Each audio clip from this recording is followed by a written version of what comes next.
কারণে বন্ধ হয়ে গেছে। আমি 5ই আগস্টের পর দেখলাম যে আসলে ওদের যেটা বিলীন করতেছে বিভিন্ন সমস্যা, এই সমস্যাগুলো নিয়ে আমি রাজনৈতিক ভাবে দেখলাম যে সিরাজগঞ্জের জন্য আন্দোলন করছি, রাজনীতি করছি দীর্ঘদিন, সিরাজগঞ্জের এই সমস্যাগুলো সমাধান করতে পারি, চিহ্নিত করছি কি কি সমস্যা। কমিটি দুই বন্ধ, fire brigade second class, train নাই, যে ট্রেনটা ছিল সেটাও নাই, পদ্মের উপর মানে মরে গেছে এবং জঙ্গলের পরিণত হয়ে গেছে। কি বলে খালি এটা আমাদের একটা বড় ঐতিহ্য, এটা ভাগায় পরিণত হয়েছে, নালায় পরিণত হয়েছে। এই বিষয়গুলো নিয়ে একটা আন্দোলন করা উচিত, কারণ এই সময় তত্ত্বাবধায়ক সরকারের সাথে আন্দোলন করা উচিত। আমার সাথে বেশিরভাগ নবর সাথে যোগাযোগ করে এসেছে, আর আমার সাংবাদিক বন্ধুদের সাথে আমার বেশি কথা হয়েছে, যারা সাংবাদিক তাদের সাথে কথা হয়েছে, তারাও আমাকে উৎসাহিত করছে যে আন্দোলনটা। আমি বিভিন্ন জনের সাথে আলাপ করছি, অনেকে বিভিন্ন রাজনৈতিক কারণে অথবা যে কোনো কারণে দূরে থাকার চেষ্টা করছি, তারপরে এই আন্দোলনের সম্পৃক্ত আমার নিজের হয়। আমি আসলে আন্দোলন করছি, আমার আন্দোলনের ইয়ে ছিল যে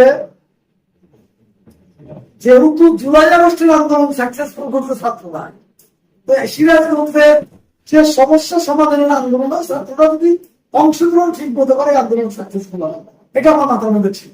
যার আমি বিভিন্ন স্কুলের ছাত্রছাত্রীদেরকে নিয়ে মানববন্ধন করছি, কমিটমেন্ট চালুর দাবিতে মানববন্ধন করছি। এটা কিন্তু কমিটমেন্ট চালু হবে ইনশাআল্লাহ, এটাকে আমি সুসংবাদ দিতে চাই যে খুব দ্রুততম সময়ের মধ্যে সরকারের খুব নিষ্ঠের মধ্যে আছে, আমরা ওই পর্যন্ত পৌঁছে যাচ্ছি। কাটাখালী নিয়ে আন্দোলন করছি, কাটাখালী ইনশাআল্লাহ 129 সর্বদিন না কত অলরেডি বাদ হয়ে গেছে, টেন্ডারেও চলে গেছে এবং খুব দ্রুততম সময়ের মধ্যে এই কাজে চালু হবে। সেটাও আমরা একটা দাবি উপস্থাপন করে দিয়েছি, মন্ত্রীকেও বলছি যে এই কাটাখালীর যে কি দিবেন টেন্ডারটা হবে, আমি একটু বেশি কথা জানার দরকার। টেন্ডারটা স্থানীয় কোনো ঠিকাদারের দিন না, এটা হয় কোনো চায়না এরা করুক, তাহলে আমার কিছুই হবে না।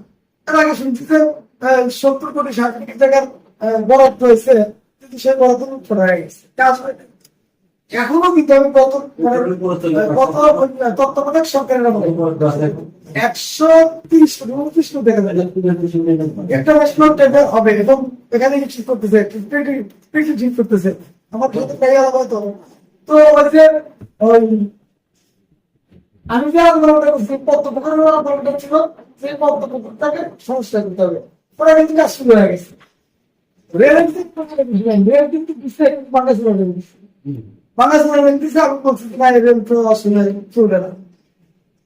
এই রেলের আন্দোলন আমি বিশেষ করে সাংবাদিকদের সাথে আমার কথা বেশি, ওনারা আমাকে বিভিন্ন সময় উৎসাহিত করছে, যেহেতু আমি চেম্বারে বেশি উৎসাহিত করছে।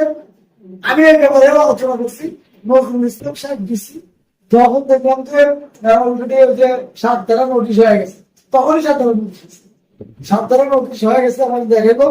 তাই বললাম 7 ধারা হবে না 8 ধারা হবে, আমাদের দাবি তো বেশি না, আমাদের দাবিটা হলো একটু ক্রসিং করে যে আপনার ডিজাইন আমাকে দেখা দিচ্ছেন, এই ডিজাইনটা ক্রসিং করে জংশনটা করে দেবেন। এর জন্য নতুন কোনো জায়গাও কিনতে হবে না, আমার অনেক বার্গেনিং হয়েছে যে জায়গা কিনতে হবে, আমার তো ডিজাইনটা দেখা ওনারাও ডিজাইন আমার দেখলো, আমি ডিজাইন দেখা না যা ওদের যেখানটা মিশিয়েও না ওর জায়গায় একটু ঘুরে নিয়ে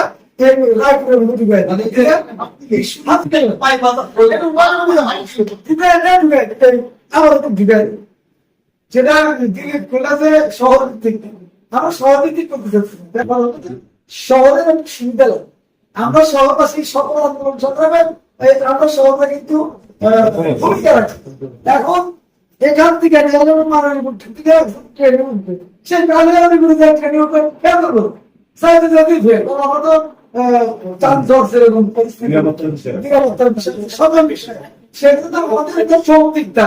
এই দাবিটা আমাদের মন্ত্রী প্রয়োজন করে রেলমন্ত্রী সবাই আন্দোলনটাকে ধারাবাহিক ভাবে করতে হবে। আন্দোলন আগেও বসাতে গেলেন, আগেই রেলমন্ত্রী চেষ্টা করলেন, হবে না।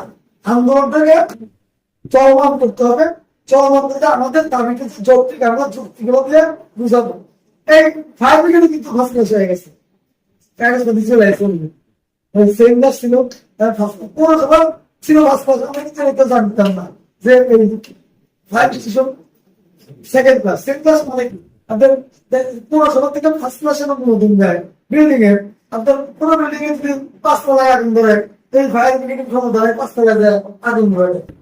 এই বিষয়গুলো কিন্তু চলে যে ইসমাইল ভাই যেটা বললেন, আমরা সিরাজগঞ্জ শহরের বিষয়গুলো আন্দোলন করতে চাই। আমি কিন্তু একটা কথা এসে গেছি, আপনারা যাই বলেন, আমি সিরাজগঞ্জকে তুলে ধরছি। আমি বলছিলাম যে আমরা সিরাজগঞ্জ ওই ব্রিটিশ আমল থেকে শুরু করে সকল আন্দোলনের ভূমিকা আছে। ব্রিটিশের সময় তর্কবাদী আন্দোলন করে সেখানে মানুষ মারা গেল, স্বাধীনতা যুদ্ধে 16 ডিসেম্বর 14 ডিসেম্বরে আমাদের সিরাজগঞ্জ বিজয় হইল। সত্যি আন্দোলনে সিরাজগঞ্জের ছিলেন রক্ত দিল, জুলাই আগস্টের আন্দোলনে আমরাই বলেছেন এটা বলা হয়েছিল, একটা কথা বলা হয়েছিল। এখন সিরাজগঞ্জটাকে তুলে দিচ্ছি, আমরা সিরাজগঞ্জবাসী আমরা এত বেশি করার পরে আমাদের তো কোনো প্রতিষ্ঠা থাকা দরকার। আমার কথা ছিল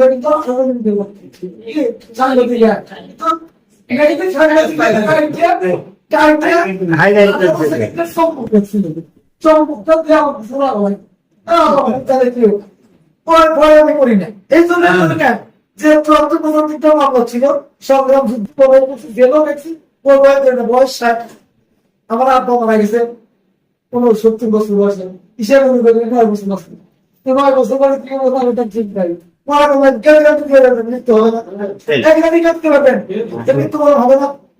মৃত্যুটা যদি ওরকম হয়, ভাগ্যে যদি থাকে যে এই কথার পরিপ্রেক্ষিতে ফাঁসির মঞ্চে যেতে হবে, কোনো সমস্যা নাই। তাতে জিনিস করবো, এই কেমন সিরাজগঞ্জ তুলে দেবো কেমন। আমরা চাই যে সিরাজগঞ্জের যৌক্তিক দাবিগুলো আমরা বাস্তবায়ন করতে চাই, সেটা আমরা ধীরে ধীরে দলই করে নেব, দলের মধ্যে সীমিত রাখতে চাই না। আমার দলকে সেভ করে আমার সিরাজগঞ্জ শহরের শহর নর্মাল হলে আমি রাজনীতি করি, আমি নির্বাচনের চিন্তা করি, আমি নির্বাচনে যে কোনো নির্বাচনে যদি দাঁড়াই, আমি যদি সিরাজগঞ্জ বাসীর পক্ষে থাকি অটোমেটিকলি সিরাজগঞ্জের মানুষ আমার পাশে নেই। কারণ এই চিন্তা করেন যে লোকটা সিরাজগঞ্জের পক্ষে কথা বলছে, আমি দলের পক্ষে কথা সিরাজগঞ্জের পক্ষে কথা বলছি।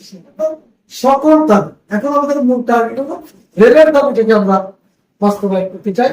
রেল বাঁচাও আন্দোলনটা রেল বাঁচাও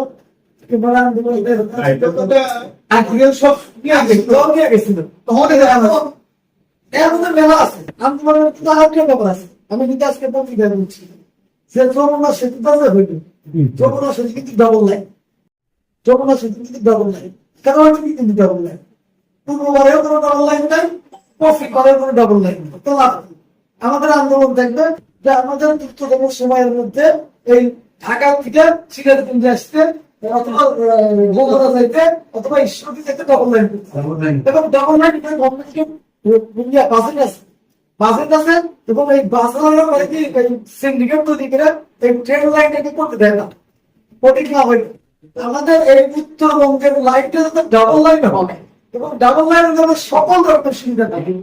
কি সুবিধা পাবো? ডাবল লাইন হলে আমরা সুবিধা পাবো অল্প সময়ের মধ্যে আমাদের মালামাল দেখা যায়। এই জায়গায় যে সাইকেল দই গেছে, দই গন্ধ কিনা, দই যদি সকালবেলা ট্রেনে তুলে দেয় একদম ডাবল লাইনের কারণে ওই 2 ঘন্টা বসে থাকা লাগবে, বসে থাকে স্টেশনে কোন ট্রেনকে সাইড দেওয়ার জন্য বসে থাকা লাগবে, সাইড দেওয়ার জন্য বসে থাকা লাগবে। ডাবল লাইনে চলবে, ব্যবসায়ীরা খুব দ্রুততম সময়ের মধ্যে মালামাল নিয়ে যেতে পারবে, কাঁচামাল নিয়ে যেতে পারবে, এবং পণ্যের মূল্য কিন্তু কমবে। আর ট্রেনের যাত্রা মানুষ নিরাপদ মনে করে, ট্রেনে অ্যাক্সিডেন্ট কম হয়, ট্রেনে বাসে যেরকম দুর্ঘটনা ঘটে দুর্ঘটনা কমে যাবে। এই আন্দোলনটা আমাদেরকে সম্পৃক্ত করতে হবে। এই মুহূর্তে ফার্স্ট পেজ হচ্ছে আমাদের জংশন, কিন্তু আমাদের আন্দোলনটা চলমান রাখতে হবে, শান্তি বিষয় নিয়ে আন্দোলনটাকে চলমান রাখতে হবে। আমি নিয়ন্ত্রিত আমার একটা পরিচয়, আমি সিরাজগঞ্জের বাসী, আমার জন্ম সিরাজগঞ্জ, আমার জন্ম আমার নারীবতা সিরাজগঞ্জে, আমার বড় পরিচয় যে আমি সিরাজগঞ্জের সন্তান, সিরাজগঞ্জের উন্নয়ন চাই, সেটা ছেড়ে দলের আসতে ক্ষমতায় যাবো, সিরাজগঞ্জের উন্নয়ন চাই। এখন স্কোপ আছে, কেমন গণতান্ত্রিক অধিকার, কথা বলার অধিকার, যে আমি এটা চাই।